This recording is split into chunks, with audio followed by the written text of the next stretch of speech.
Thank you, Lynn.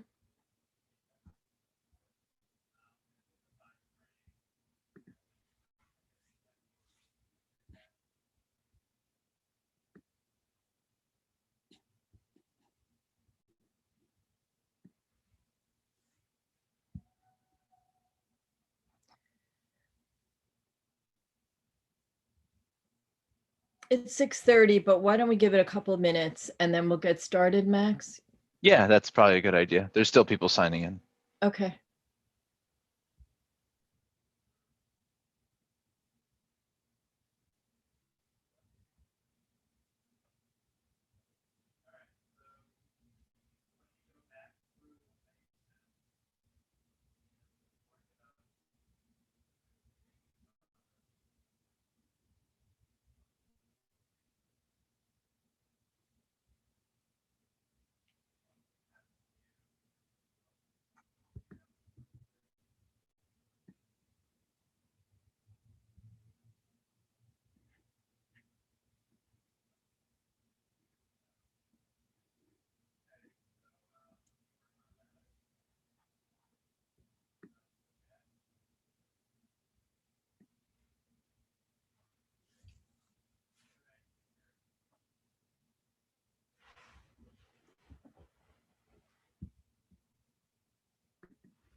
Alita, while we're waiting, I'll give the little pre-meeting speech.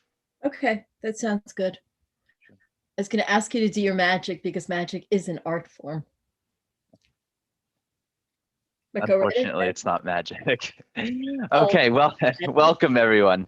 If this is your first time joining us, everyone will remain muted throughout tonight's presentation except committee co-chairs and presenters. Following the presentation, co-chairs will call on members of the public that wish to speak. At that time, you can participate by going to the reactions icon and pressing the raise hand button and not the wave or thumbs up buttons. Only press it once. If you press it a second time, your hand will go back down and the chairs might miss you. If you're on the phone, it's *9 to raise your hand and *6 to unmute. And be on the lookout for a prompt asking you to confirm at that time to unmute, which you'll have to click. The chat is, please note the chat is for technical support only, to help with Zoom software problems and not to ask questions of the co-chairs. They might not see the chats. If you have an older version of Zoom, you'll need to go to the participants section at the bottom of your screen where you'll find the raise hand feature there. And finally, don't raise your actual hand or wave at the screen because again, Alita and Valerie may not see you. And that's it. Thank you. Okay, so I guess we should get started now, Max. Sure, yeah, we can wait another minute or we can get started, whatever you prefer. Okay, well, why don't we get started? So thank you everyone for joining. I'm Alita Camp and I am working with Community Board 8. I am a member of Community Board 8 on this new fangled art committee. The purpose is to try and bring art to the Upper East Side. There are fantastic murals around and art in CB11 just to our north. Baltimore and Philadelphia are mural heavy towns, and it made sense to try and do something to bring in art downtown in the financial district. There is life-size great sculptures on the street, and we're a little devoid of that. We have fantastic museums, but we don't really have art on the street. And so that's what why we initiated this committee. So thank you for joining, and I'd make a toast to more beauty, more intrigue, more thought provocation, if that makes any sense. Anyway, our first agenda item is a co-production of the Small Business Committee, which I also co-chair with Valerie Mason, and the Art Committee, because after all, artists are small businesses, and the kind of project that they were able to pull off on the West Side, which they're also now doing downtown, is I'm sorry, my kids said goodbye and I lost my train of thought, is designed to work in small business spaces. So it makes sense to have it as a joint item. After that, we'll talk about the performance art or lack of performance art on the Upper East Side and see what we could do about that. And in the meantime, I welcome you. So at this point, I'd like to say welcome to Barbara Anderson, who is a co-founder of Art on the Ave. You may have heard of the art project on Columbus Avenue, where storefronts were used as a showroom or a display, a gallery, if you will, a street gallery for our local artists with a theme that I'm sure that Barbara can address more. I'm very impressed with Barbara. We had a conversation last week. She not only was able to create quite a stir with this art exhibition, but she's also a teacher. And my mother was a teacher for decades, so I know the thought that, and we have some teachers on the board as well. I know the thought and the effort that goes into that. So it's even more impressive that she was able to do that. Anyway, without further ado, I'd like to introduce Barbara Anderson. Barbara, I see that you're listed here as a participant. Max, sorry, could you unmute Yeah, Barbara? Barbara, you just have to click. Oh, there you go. Got it. Thank you. Thanks so much for that introduction. Very kind and far too generous. It was a moment of madness, to be quite frank, how it all started. A moment maybe of a little bit of despair, my family all over the world, all over the globe, and I was not able to travel. And in the meantime, I was just seeing store after store close. Not that there weren't empty storefronts already on Columbus Avenue, there were, but it seemed that every day there would be another one added. And so I happened to be looking at my daughter's Instagram. My daughter lives in British Columbia, Canada, in a tiny town. It's a ski town, actually. She's a teacher there as well and works at an art council. And they had put artwork in these two little shops on the main street. And I thought, oh, that looks so cheerful. You know, what did you do there? And she said, well, you know, we had an overflow in the gallery. So we asked the property owner, could we do this since they've kind of closed? And they said yes. So really naively, having just moved to New York, I've lived in New York before, but I had been in Europe for many years. I said, well, we could do that on you know, Columbus Avenue. Why not? Great idea. And she, you know, sort of toyed with me for a little while, and then the idea just kept, you know, it was there. It was summer. I'm a teacher, so, you know, I'm thinking, planning, and at the same time, I was thinking, well, you know, how awful is it going to be to bring the kids back after everything that we've been through? And to see something like this, isn't there something more hopeful that we can do? And so I just kept going, and I started calling people. And, you know, frankly, I think people didn't have very much to do in June. Or they were just in the mood to be kind, and they wanted to hear, you know, I was saying something that was hopeful. And so they were not hanging up the phone. They were listening. They weren't necessarily, you know, intent on helping, but they were listening, and they would pass me off to the next person and to the next person. And eventually, I think I just talked to enough people that I was going back around to the original. They were hearing from me again, because I'm persistent, if nothing else. And so I started to make a little bit of headway, and I was introduced to Nicole Painter from the Improvement District on Columbus Avenue. And I think that from there, once I had convinced Nicole of the idea,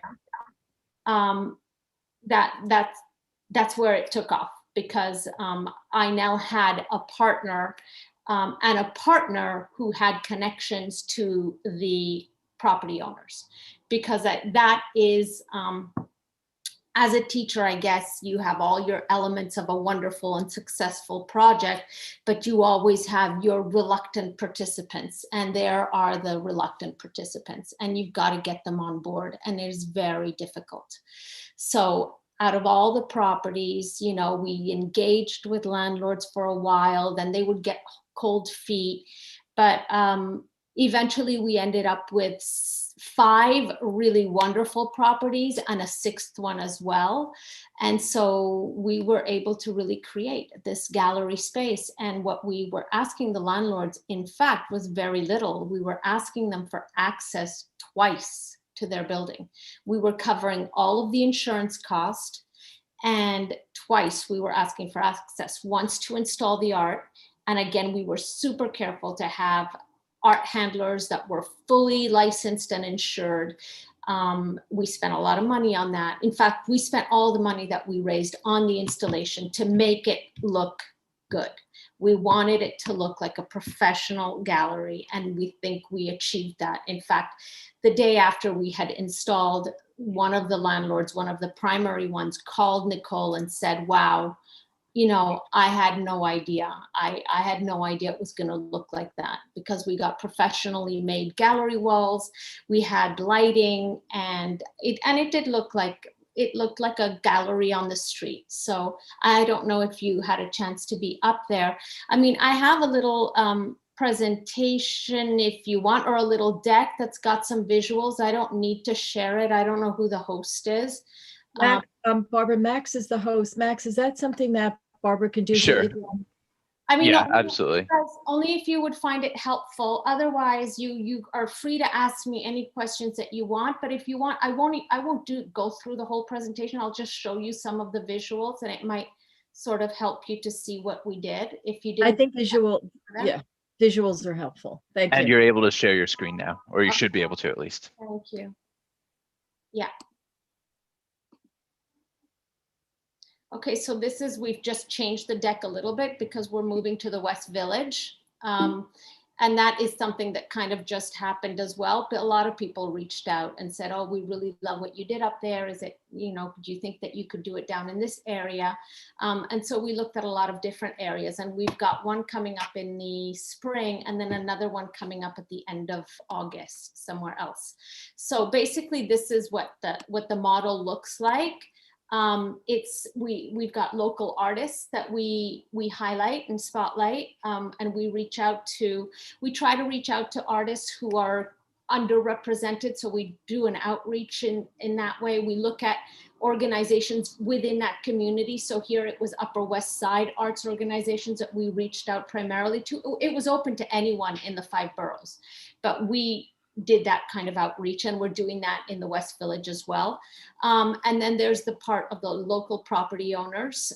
We had sponsors, so we were very fortunate in that IDB Bank decided they loved it, and it spoke to their kind of client base, and you know, it was they're very relationship oriented, and so they've sponsored basically half of it, and then we were able through private donations to sponsor the other half. And then the community part was really the missing piece, and it was wonderful because we were able to engage 25 businesses to participate with us, and I'll show you a little bit of what that is. Again, the call to art for Upper West Side was the art of healing. And we wanted it to be something hopeful after the lockdown. I mean, we were in lockdown still somewhat, but that's what it was. This one in the West Village is going to be awakening. And another one. So we try to make the call conceptual so that, you know, really it can speak to anybody and it can be interpreted in any way. And the thing that was really important here is that 100% of the sale, whatever that artist sold, it went directly 100% to the artist. We did not get involved in this in the sale of the art. We linked from our from the QR code would link directly to the artist and they would take care of it themselves. And our agreement with the artist was that they would let us know what sales they had made, just because that helps us a little bit moving forward, just to know to have that metric. The property owners, again, this is what we were trying to sell them, was that we were going to increase the foot traffic to the area, which we did. We were going to stimulate the change in the perception of the area and create a little bit of pride in place, which again, we did. And I have to be completely honest with you, for the duration of the gallery exhibit, we didn't have people sleeping in front of any of those buildings. And we do have people sleeping in front of other buildings. It made a difference in that sense. You know, it improved people's confidence that the residents would come down, people from other buildings would come down and they would say to me, but did you talk to our landlord? Did he not say he wanted to do it? Because we hadn't put anything across the street. And yes, we had tried to talk to their landlord too, but hadn't got very far. And, you know, it just promoted a whole, you know, sense of cleanliness, really. Those are the kinds of things that we tried to tell the property owners, but I've one-upped them on the next one. This was Upper West Side. And now on this next one, what we actually have is a link that I think I can show you in this deck that will actually enable someone passing by that actually stops in front of the store and listens to the artist audio. They will actually also be able to click a button that says view this listing, so it can go directly to the real estate agent's listing if, you know, if that's helpful to them. We also had, like I said, community support. We engaged a lot of the businesses. The businesses would just kind of, they signed a little agreement. It wasn't any kind of a binding agreement, but they could participate in any way. It could be as simple as displaying our logo, which you'll see in some of the windows. They just showed our logo and they housed our brochures. So we had these little brochure holders and they would have it up there at the cash register. They had a map which showed them where the locations were. Some of them actually offered discounts. You know, if you told them that you had been to Art on the Ave, they would give you 20% off. To be honest, it was around Christmas time. They were probably giving the same discount to everybody. It didn't matter, but it just showed a little bit of you know, solidarity. So that was nice. And then we actually had special days, like we had Kids Day, and two of the cafes offered hot chocolate to the kids who went to Art on the Ave. I learned a lot of things. I should have had Dog Day instead of Kid Day. I didn't realize there were so few kids on Columbus Avenue, but everybody's got a dog, so I should have done like something else. But anyway, we had musicians out there almost every weekend, at least on two corners of the route. There were musicians that were playing. And again, at the beginning, we kind of paid them to come. And then we realized they were making so much money and they kept wanting to come. And I had to say, well, thank you. And it was super helpful over the holidays, but I really don't have the budget for this anymore. And then they kept calling me to say, could they come? And I had to say, well, I don't own Columbus Avenue. You can do whatever you want. So they still come. And even yesterday, I got two messages saying, oh, we're going to be on this corner, come and see us. So it was really nice to have that added feature of the musicians. We had kind of outdoor classroom. So we did have, of course, the weekend that we opened, New York shut down the schools. I'm a teacher and I've been in person since September. So we were able to bring our kids. We also had a few other kind of pods. You know, a lot of people were doing pods in the park and to keep the kids busy. So we had a few of those tours. We gave like curated gallery walks on the weekends if people wanted to do one.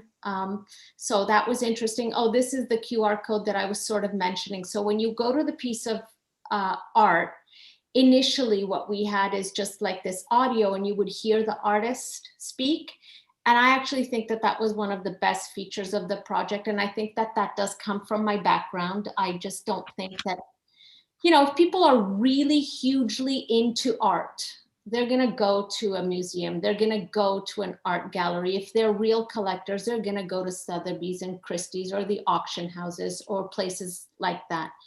But if they're just people who are art appreciators or people who want to look, they're not going to go to any of those places. But if they're walking on the street and they see it, they'll notice it.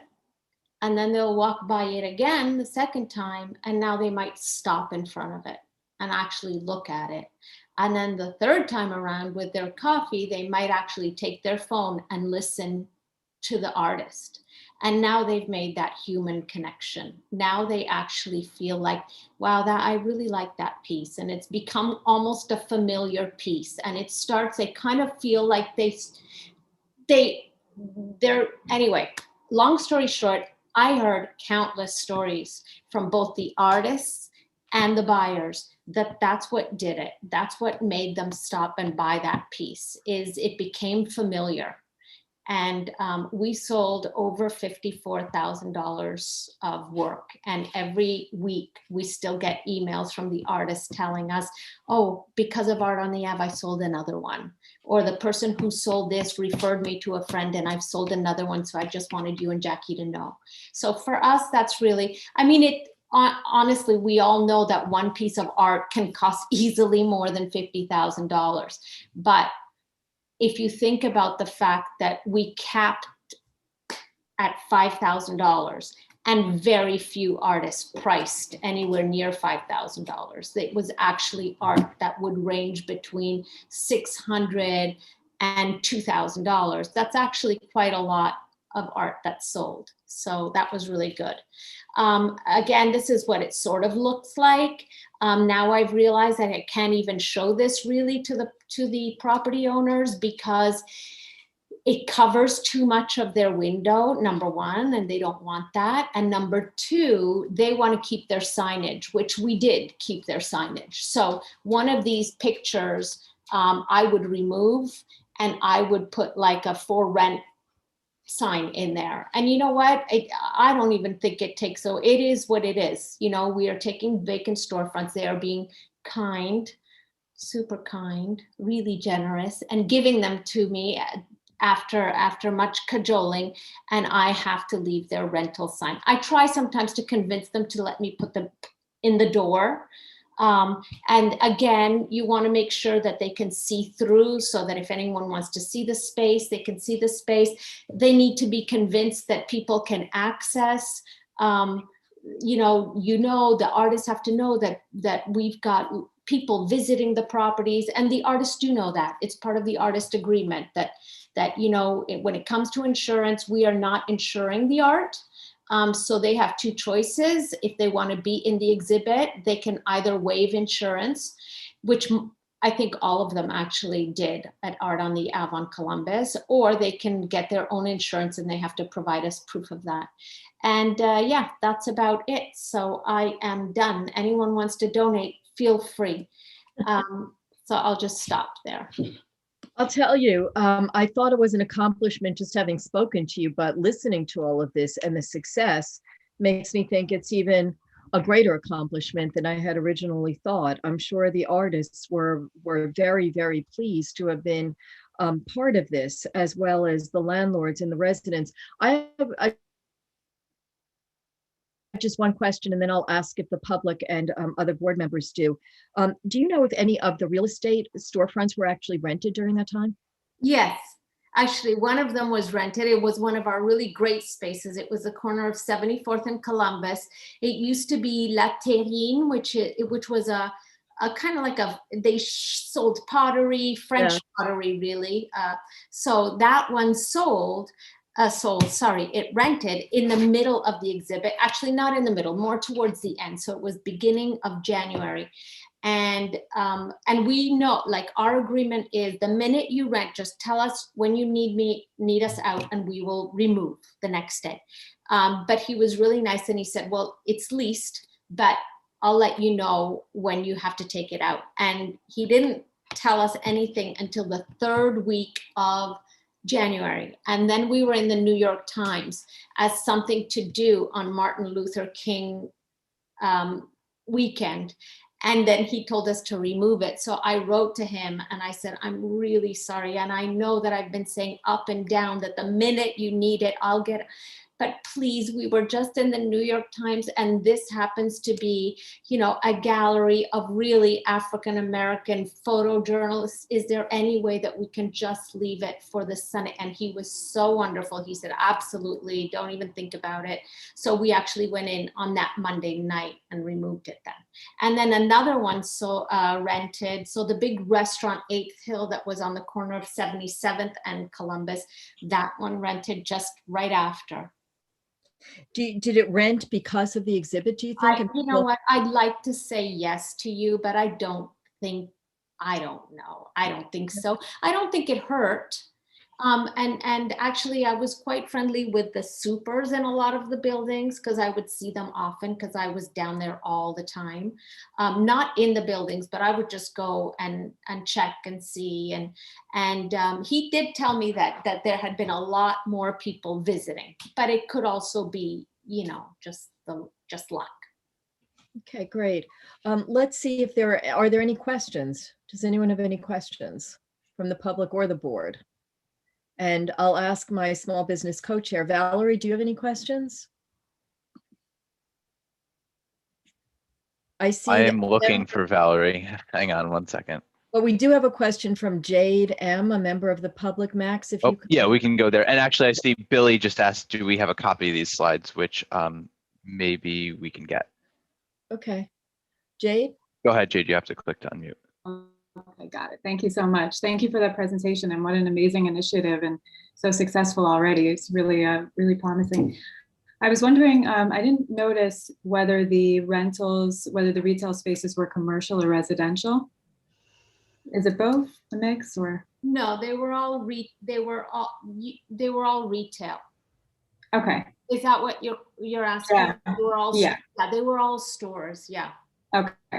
Now, Okay. the one thing that you don't see in the slides is the fact that 6 businesses asked if they could house art.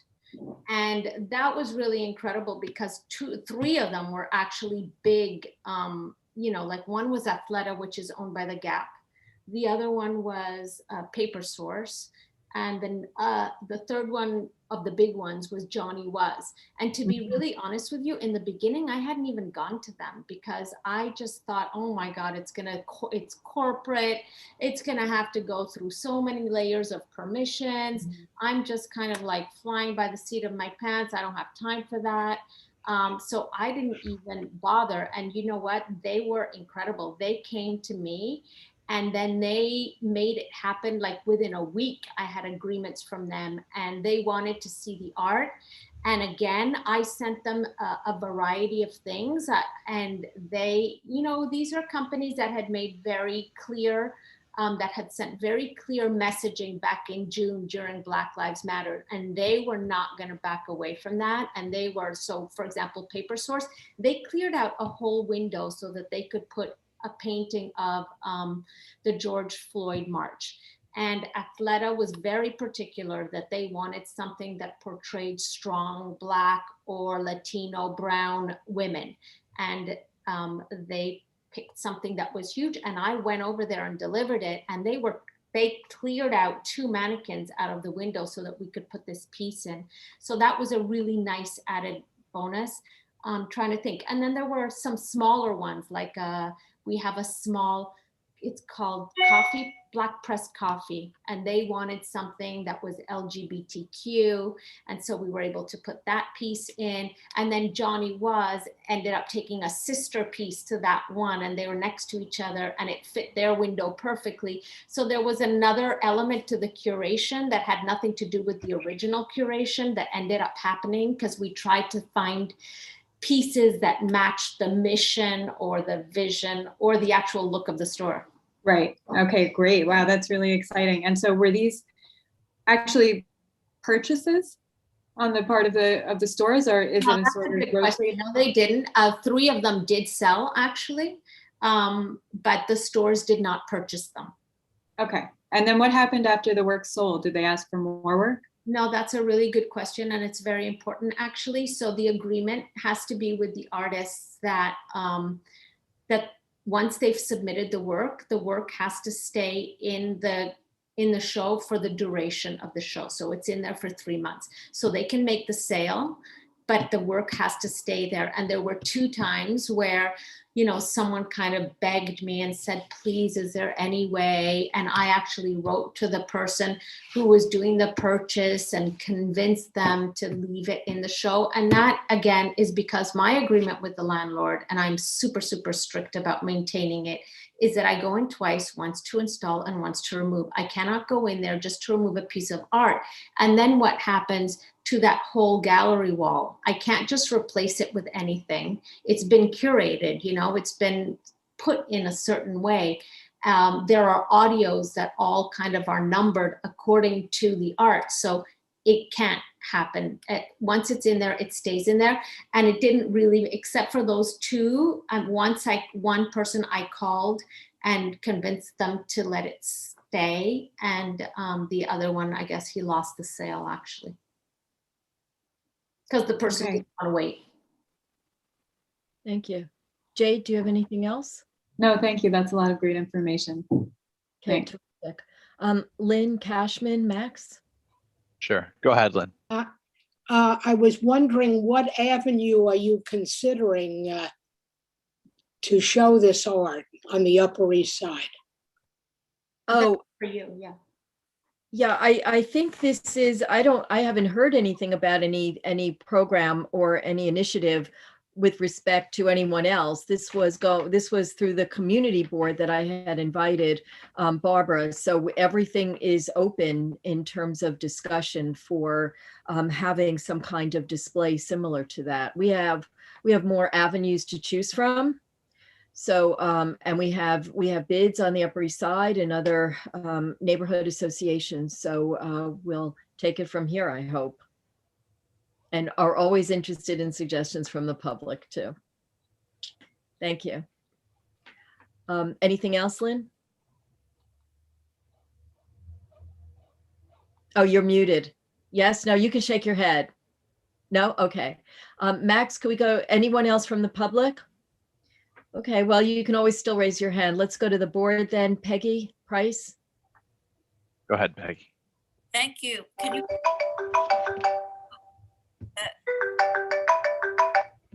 Could I be heard? Yes. Oh, okay. Yeah, that was more or less what I was going to ask, but I was wondering generally, there's future plans for other neighborhoods, or whether you have a schedule of other art on the Avenue locations that you're planning, or nothing yet? Oh yeah, no, we do actually. We weren't planning for that to happen, to be honest. I mean, we do both have jobs, but yes, we're doing one now, and it's been a lot of fun. It's been a lot of work, but it's also been a lot of fun. So we're doing one. We plan to launch on April 15th in the West Village. And then we have another one that I can't really tell you where it's going to be right now, because I don't want to say before they announce it. And that's going to be a really big one. And then the board of directors for Columbus Avenue has asked us to do it again in the fall. So we'll be back on Columbus Avenue in the fall. Oh, thank you. That's really, it's fantastic for the businesses, for the artists, for the city. So we all need some more beauty in our lives at this point. Billy? Hi, thank you so much for being with us. I think this is such a great idea, and I hope we'll support this as a committee in some form. I had some questions just for the sake of clarifying my own thinking. I'm sure you've been over it a little bit in the presentation.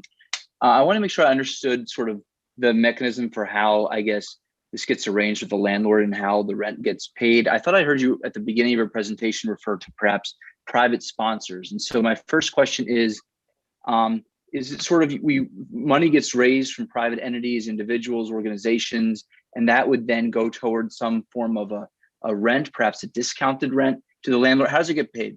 No, the landlord does not get paid at all. The landlord donates in kind.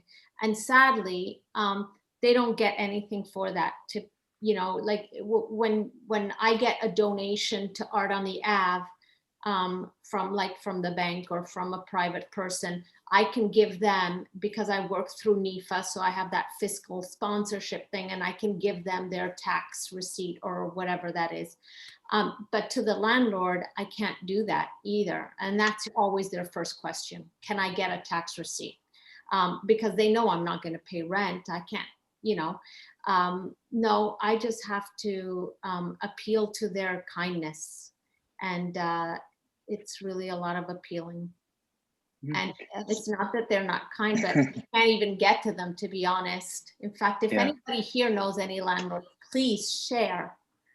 But yeah, I find them in some sort of strange ways, but I find them. I work hard at it. And then once you actually get to talk to one, then it's, and you show them, you know, and you explain to them what you're actually doing, and that you're really only entering the space twice. And for that twice, you're still giving them a huge amount of insurance, so they don't have to worry about anything.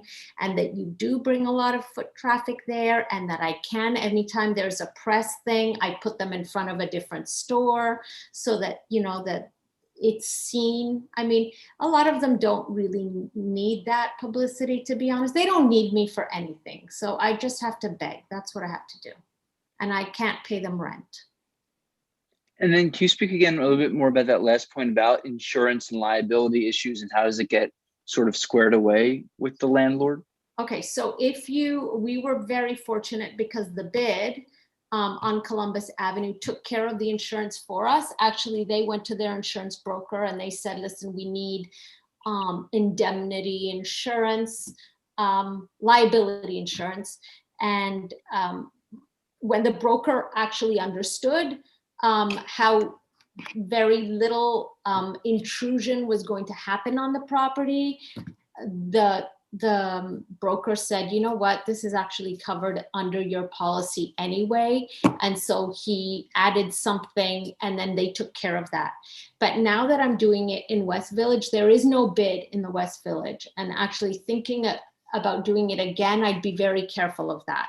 I would definitely try to do it somewhere where there is a business improvement district, because it makes it much harder to do the landlord outreach without that help. But anyway, so I've had to I've had to form an LLC, all things that I had no idea what I was doing, but I formed this LLC, and now I've got my own insurance. So it's the same insurance that I would have got through the BID. Actually, it's more.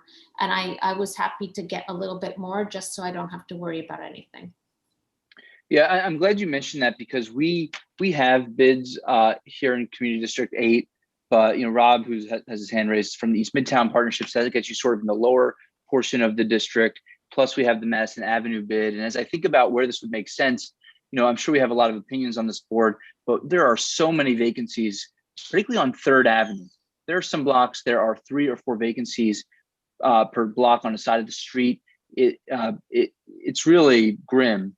And I think that's an avenue that would really benefit from being enlivened by the arts, but that's an area where I don't know that a bid would be able to take it on, unless perhaps the East 86th Street Association would be willing to cover kind of the East 80s along 3rd Ave. So I think that's something we'd want to really keep in mind as a board. Then I'm very curious whether we'd be able to get a list, if this is possible, of landlords who have said yes to you, because I think it would be useful for us to know which landlords in our district have, you know, maybe they've got a vacancy on the west side, they've agreed to, you know, these terms with you, and they'd maybe make sense to be the first one that we would turn to, versus say, you know, if the big landlords, you know, I don't know, Excel or Related or whatever with their commercial properties, if they, you know, have flatly said no, that's sort of also good for us to know going into this. Sure. I see there's Rob's hand is up, so I don't want to monopolize the time. I just think this is so great, and I want to thank you. We need to support the arts in New York City, but we also need to support our neighborhoods and our small businesses, and just enlivening the streets. And I really do think walking up and down 3rd Avenue, that would be a great candidate for this. And if not 3rd, I think York, with its proximity to Carl Schurz Park, could also be very attractive for this. So I'm sure we'll have a discussion as a board, but thank you so much, Barbara, for joining us. My pleasure. Thanks, Billy. I see Rob Burns, as Billy pointed out. Max? I thank you, Alita, and thank you, Valerie, too, for putting this committee together. And I guess I just want to say, as the head of one of the business improvement districts in Community Board 8, that also has not done much in the way of arts programming over the 19 years of our existence.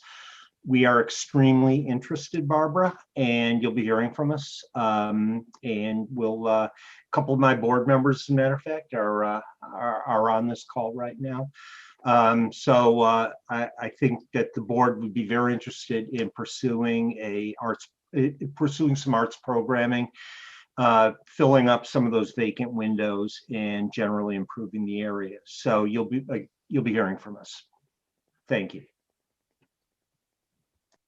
Is there anyone else who has any questions or comments? Okay, well, would any, oh, Billy? Wait, actually, Billy's hands.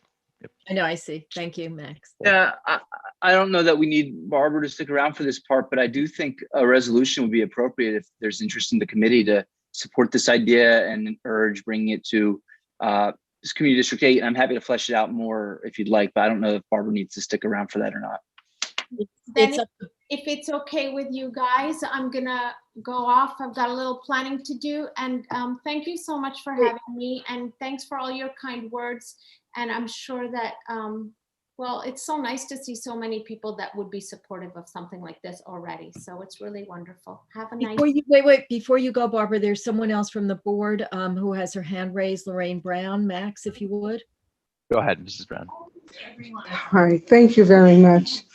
I'm having difficulty with my voice, so please bear with me. I want to thank Barbara Anderson for her presentation. The arts are very close and dear to my heart, and I'm so glad to see what you propose, and especially for the Upper East Side. I'm on board, and if I can support you in any way, please just reach out. Now, as far as the board is concerned, I'm wondering if CB8 has a list of the local artists. Do we have a list of the students, middle school and high school students, who have been identified by their respective schools as being talented?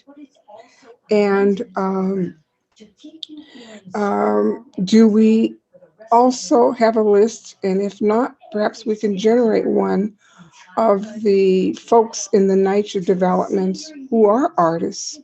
And I'd like for all of them to be showcased.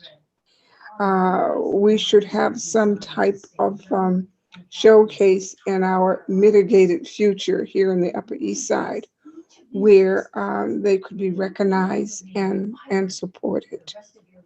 And that's all I wanted to say. And I just think this is a great idea. And thank you all. Thank you, Alita, and your co-chair. Thank you. And Valerie, I'm sorry.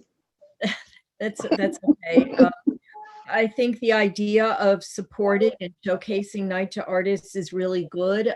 There's a lot of space at the Isaac Center and in the surrounding area. There's a hotel nearby. Maybe there's something that we could do in that way. So that's a terrific idea. And I know Max chatted me your questions. We don't have any lists, but we certainly could start to compile them and reach out to schools and artists in the neighborhood for that. So we'll be working on that as well. Barbara, I'll be in touch with you. Thank you so much for spending a good part of your evening here with us and sharing what you've done. It is a huge accomplishment for all of those various stakeholders. And thank you. I mean, for all of those interested, as well as people really with a stake in that.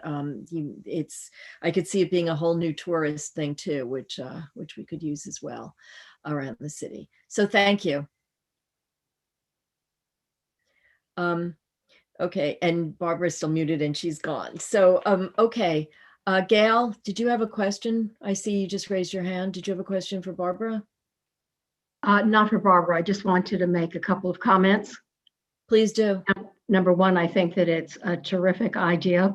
You know, we certainly did that with some of the properties in Long Island City, and it proved to be very successful in just exposing the properties themselves to potential lessees or purchasers. Also, when we start to look at the arts, in 2019, the state comptroller did a study of the economic impact, and the economic impact of the arts on the New York City economy that year was $70 billion. So it is one of the most important economic engines for us. So anything that we're able to do to help support projects like this, I think is fantastic. Interestingly, I think we could probably go to the 86th Street Association, certainly to Mike Weiss, who's been the consultant trying to move the 86th Street Business Improvement District forward, because they do have a list of all the properties on 86th Street, so going from the river to Fifth Avenue. So I think that that's important. And they also have properties on 3rd and 2nd, depending on the configuration and the formula that they were working on.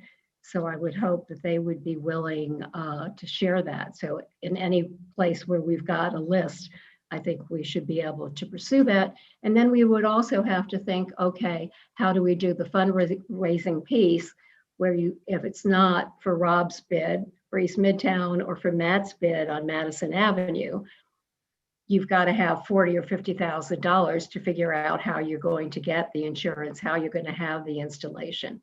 So I think that that's another issue that we should also think about if we particularly want to pursue this in our district. And I think pursuing it would be fantastic. I'd like to look at the kind of resolution that Billy's proposing, and then if this is of interest to the board, to maybe formulate a working group to work on something like this. Thank you, Gail. You're welcome. Billy, back to you. And you're muted. Max? Matt, go ahead. Thanks. So yes, I'd like to propose a resolution, but I'm happy to work with folks on the call to really get the wording right. And I haven't really written anything down, sorry, but I think the basic thrust would be, whereas clauses that describe arts on the avenue, of course, and then essentially resolving a few things. One is that we want to support bringing arts on the avenue to Community District 8. We want to partner with the relevant bids, and we can mention, Rob's if we'd like. We can mention we can also mention Madison Avenue bid if we'd like. Exploring, I think we should probably mention exploring partnerships with other community and civic associations. I don't know whether this model would work, but whether it's the neighborhood associations on 72nd, 79th, 86, whether it's groups like, Rosewood Island, I don't know whether REOC or the Residents Association or the Riva Gallery would be interested, because there are some significant longstanding vacancies on Main Street on Rosewood Island. I think that would be a sort of a whereas clause. I would also want to bring in Mrs. Brown's points. I think they're really important. Focusing on local artists, outreach to our middle schools and high schools, and our NYCHA resident artists. I think those are three great categories where we should focus our initial outreach to try to make both artists aware of this possibility, but to see if folks can start maybe submitting, statements of interest or whatever it would be. I think I need to know more about Arts on the Avenue and how it's worked in other districts to really know what that outreach looks like. But I think that's kind of the skeleton of a resolution that I'm contemplating. The one last thing is, I don't know whether we'd want to weigh in specifically on avenues. If we do, we could speak in generalities about those avenues with the greatest vacancies, of course. I don't happen to have that information in front of me, but just using my own two eyes, it feels like 3rd Avenue has been hit particularly hard with vacancies. And of course, 2nd Avenue has been as well, although I don't know that it's as severe. But I think 3rd Avenue is a really good candidate, particularly since it is so central in our district, to the park and the river. So I guess I'll leave it there and see if folks have comments, questions, amendments. Okay, Peggy has her hand raised, and Remy Siegel. Why don't we go to Peggy first? Because Remy is a public member, so he's on the board. Go ahead, Peggy. Thank you. So first I want to say that I used to be on the art show committee of what was then called the Cultures Park Association. Could you speak up a drop, Peggy? You're kind of fuzzy. Sorry, I used to be on the art show committee of the Cultures Park Association, now known as the Cultures Park Conservancy. But I would suggest that someone reach out to the head of the Cultures Park Conservancy now, because they have a considerable amount of expertise on how to put on an art show, and may be able to lend some suggestions about how to find the artists. I know they could help on how to find the artists, and also how to set up a show, how to save a lot of time and angst about all the logistics involved with setting up a show. So it would be my suggestion that whoever is going to do this probably should start by reaching out to the Cultures Park Conservancy to tap into their expertise. That's an excellent idea. Thanks, Peggy. Remy? Am I pronouncing it correctly? Rami, but sorry, it I'm works not too. good at this, so thank you. Yeah, so as I'm a member, or I don't know what you want to call it, but I'm on the Youth and Ed Committee, and I'm sure, I don't know if my co-chairs are on here now, but I'm sure I could speak on behalf of them and say that Youth and Ed would be entirely happy to help. And arts, and I don't want to say extracurricular because it's just as vital to education as regular school, but arts and extracurricular are definitely a very pressing issue facing education today. So if we can get a outlet for students to display their work, or just if having a main artist from the community and then having some student work on the side, I don't know. There's a lot of variables and things to play with there, but we would definitely be able to help you guys reach out to schools or anything along those lines. I was thinking, I live on 78th Street and 3rd, but on the northeast corner of 78th and 2nd, where High Life used to be, that space is now filled with an artist. I think it's Anton Rusev. I don't know. I walk past it every day. And so I'm sure, I don't know if that's related to any of these programs, but I'm sure there's some sort of connection. That's those stores, High Life and the one next to it, I think, have been used for that art. I think that particular artist for, I think, years already. Yeah, since those places closed. So yeah. I don't know. I don't know if he pays rent or what he does, but that's definitely a lead to look into there. Thank you. You reminded me, I don't know if anyone remembers, when we had Gary Barnett from Extel talk about ways to be a better neighbor, someone had suggested, someone on the board, that they put art from a very local nearby nursery school on the wall around the construction site.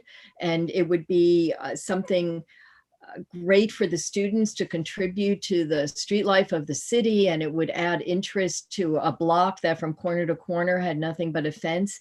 And the DOB said no. They said we're required to have a green fence only. So I don't know, but anyway, that's what you reminded me of. But that would be terrific to enlist your help in the committee in reaching out to schools. Does you're at Elro, Rami? Oh, you're muted. Go ahead. No, I'm at the Clinton School, but you're at Clinton School. So that story was actually my school. So Clinton School it's a middle and high school, it's public, but they used to be located on 34th Street and I don't know, one of the avenues, but it used to be a writers and art school. And for years and years, they had a fence. They had the same, you're talking about that green fence, but it was more like a chain link type deal.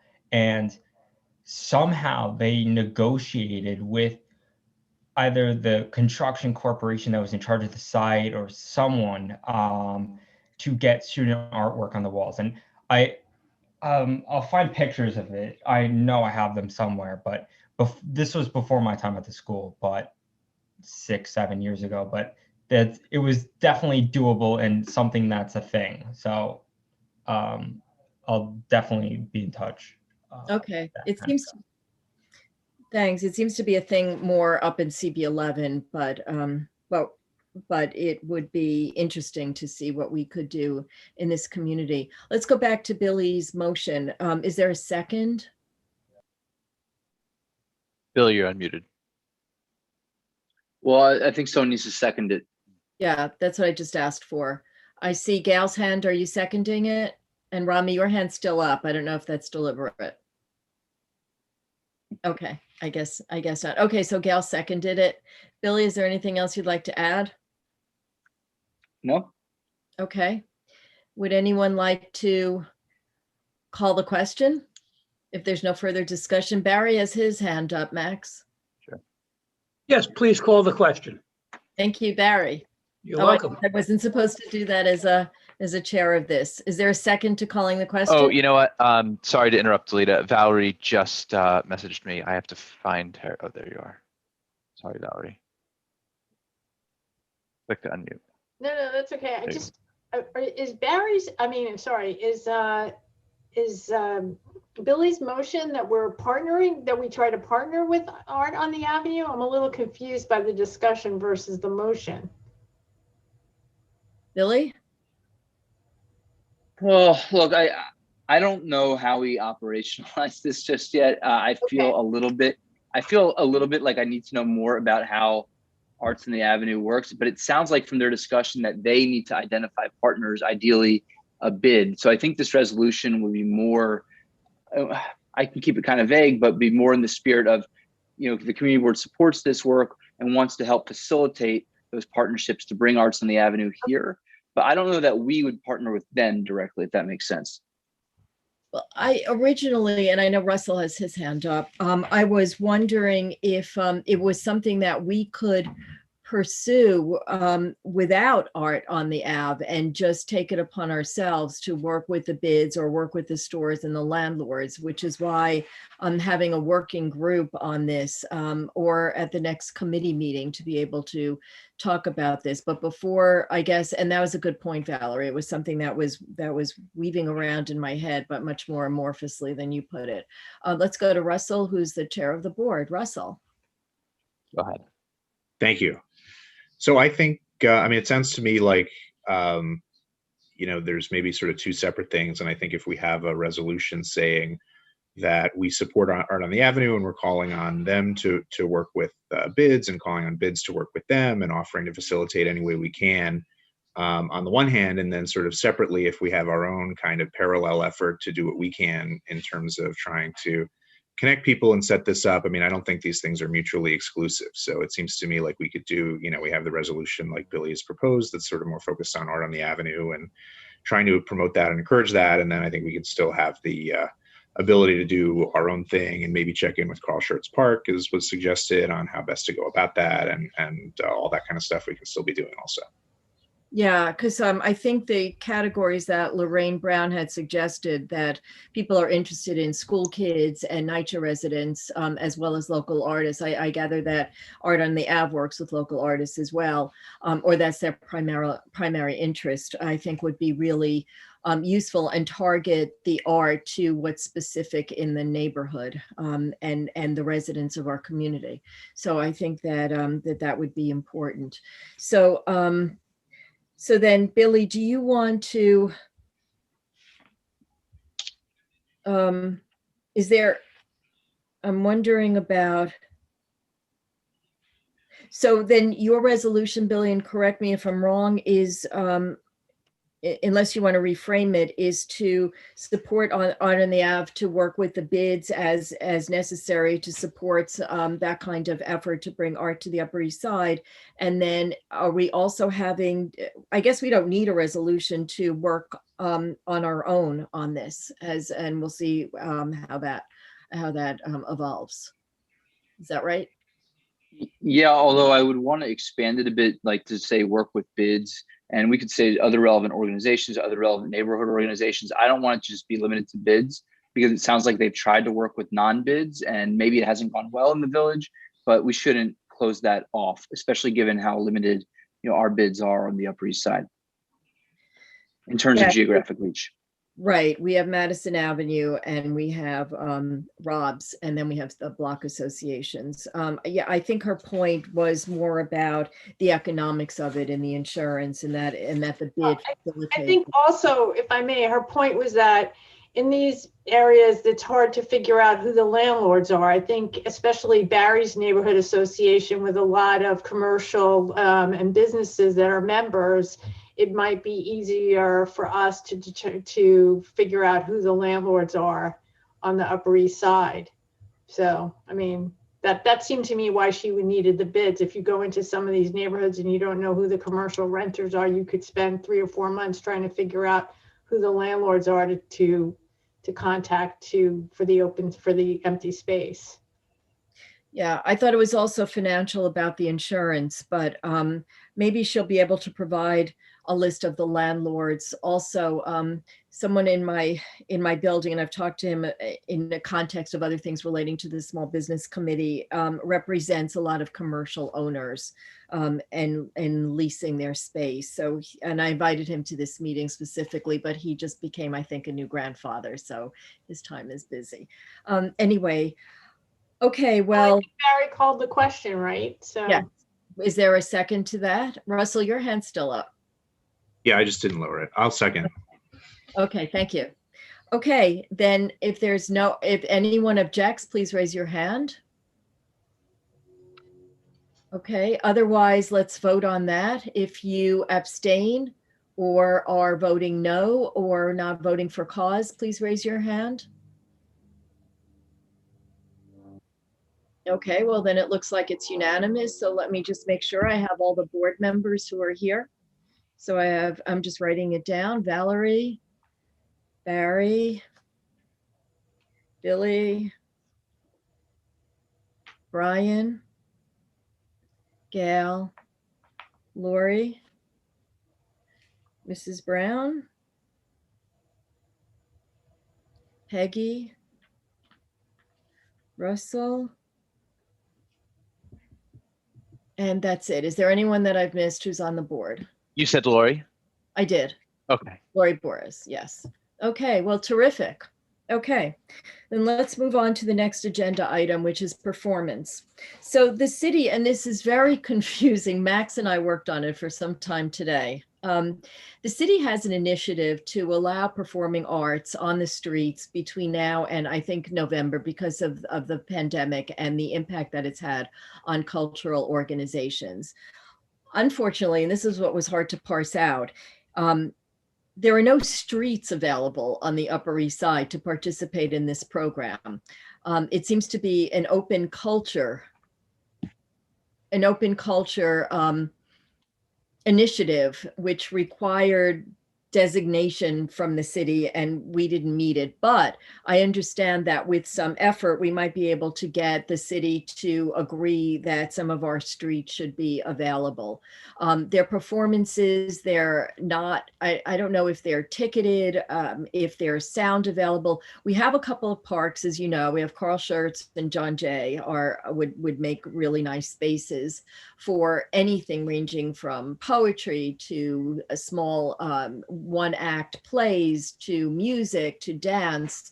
Obviously, any of the performing arts would be suitable and enlivening and enlightening.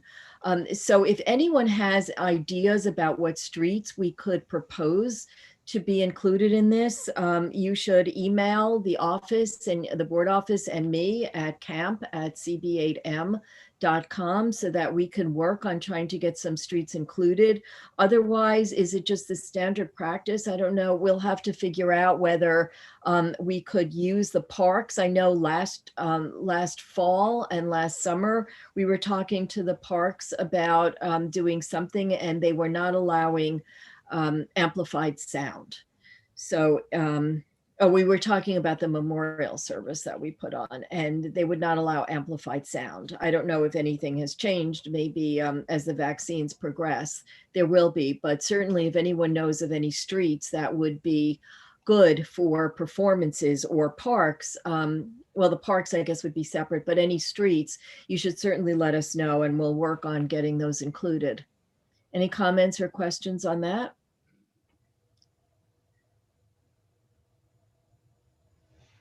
Okay. Actually, Alita, I think Eric Carey might be raising his hand. If so, let's go to him. Thank you. Yeah, I was attempting to, and thank you to the board. And applaud the initiative and hard look at arts on the Avenue, and hopefully that could give a great boon to the visual arts here and on the Upper East Side. Speaking as a performing artist in the community, and I'm glad that the Open Culture Initiative is on the agenda. I'm discouraged on first blush to hear that there's no streets available. I'll add from an individual perspective, just trying to navigate the regulations itself didn't really seem to be either open or cultural in spite of the name. And this is speaking as both a lawyer and a musician, with requirements for kind of prior certification from, I guess, city agencies from the DC, LA, and especially at our moment in time when, I think there's a lot of initiative and focus towards, there's a New York pop-up kind of performance, but for local level individual performers and artists to have forums, I think is also vital and important for all the reasons we were just talking about on the last kind of presentation.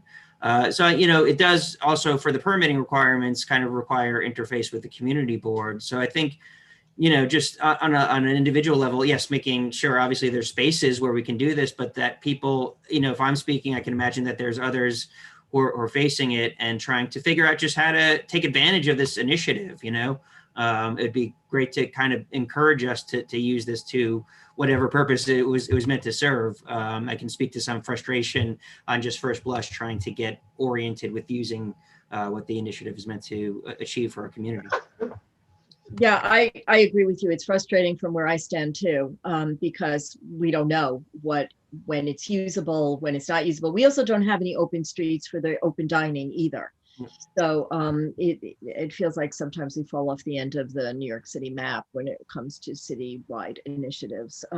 But I take your concerns to heart. It's important to give an opportunity to artists. Every part of the city is rich with them, and they certainly all add to the vitality of the city. So let's stay in touch and see what we can do to facilitate performances. However, we can do that. Thank you. Anything else, Eric? Yeah, sure. No, if there's a way, I'd love to avail myself to help make that happen. If there's a way to either reach out or, try to find those specific means. A location sounds like a great start.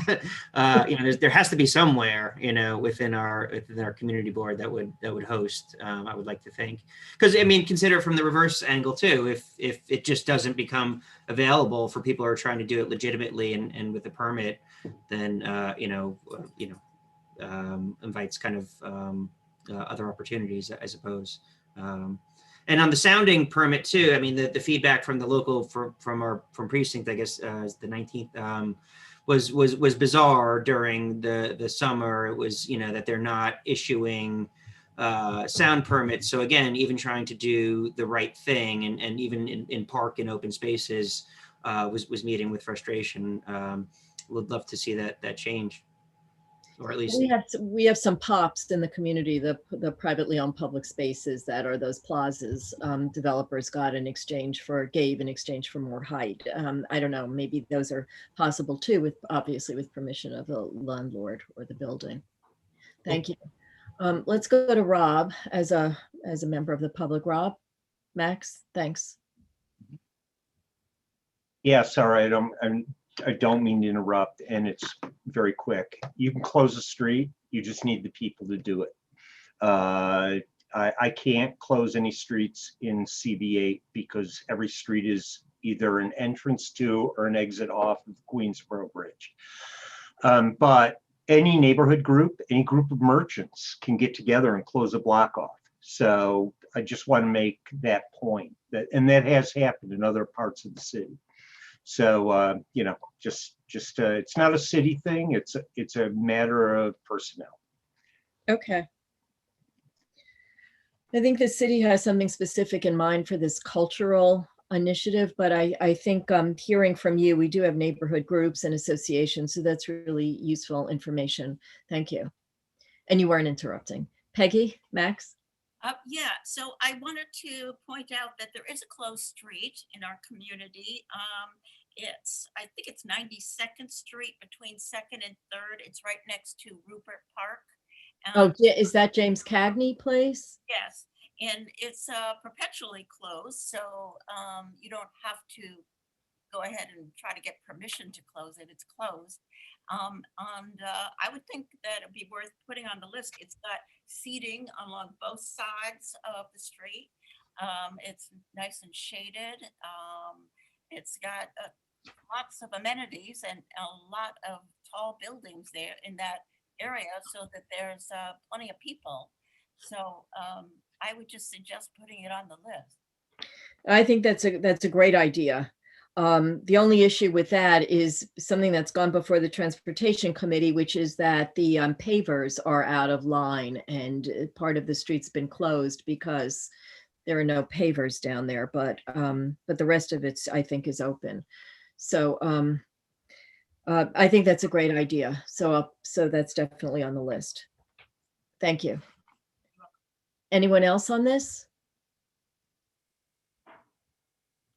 Okay, so I'll look into that and we'll report back along with the office staff at the next meeting to be determined. And there's no old business, obviously, since this is our inaugural meeting, but is there any new business?